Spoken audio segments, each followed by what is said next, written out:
एक समय की बात है। एक राज्य में एक प्रतापी राजा राज करता था। एक दिन उसके दरबार में एक विदेशी आगंतुक आया और उसने राजा को एक सुंदर पत्थर उपहार स्वरूप प्रदान किया। राजा वह पत्थर देख बहुत प्रसन्न हुआ। उसने उस पत्थर से भगवान विष्णु की प्रतिमा का निर्माण कर उसे राज्य के मंदिर में स्थापित करने का निर्णय लिया और प्रतिमा निर्माण का कार्य राज्य के महामंत्री को सौंप दिया।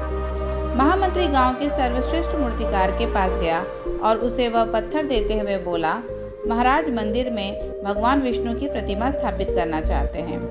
7 दिन के भीतर इस पत्थर से भगवान विष्णु की प्रतिमा तैयार कर राजमहल पहुंचा देना। इसके लिए तुम्हें 50 स्वर्ण मुद्राएं दी जाएंगी।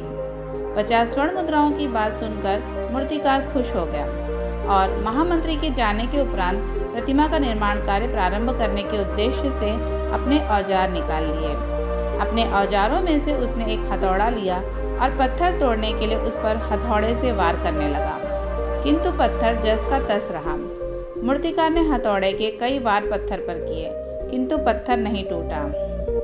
50 बार प्रयास करने के उपरांत मूर्तिकार ने अंतिम बार प्रयास करने के उद्देश्य से हथौड़ा उठाया, किंतु यह सोचकर हथौड़े पर प्रहार करने के पूर्व ही उसने अपना हाथ खींच लिया कि जब 50 बार वार करने से पत्थर नहीं टूटा तो अब क्या टूटेगा।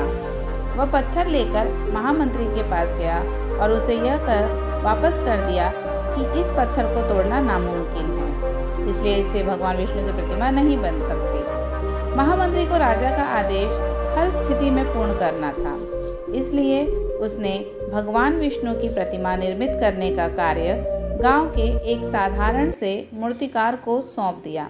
पत्थर लेकर मूर्तिकार ने महामंत्री के सामने ही उस पर हथौड़े से प्रहार किया और वह पत्थर एक बार में ही टूट गया। पत्थर टूटने के बाद मूर्तिकार प्रतिमा बनाने में जुट गया। इधर महामंत्री सोचने लगा कि काश पहले मूर्तिकार ने एक अंतिम प्रयास और किया होता तो सफल हो गया होता और 50 स्वर्ण मुद्राओं का हकदार बनता। मित्रों, हम भी अपने जीवन में ऐसी परिस्थितियों से दो चार होते रहते हैं।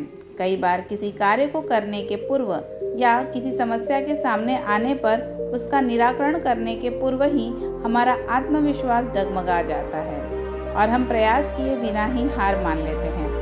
कई बार हम 1-2 प्रयास में असफलता मिलने पर आगे प्रयास करना छोड़ देते हैं, जबकि हो सकता है कि कुछ प्रयास और करने पर कार्य पूर्ण हो जाता या समस्या का समाधान हो जाता।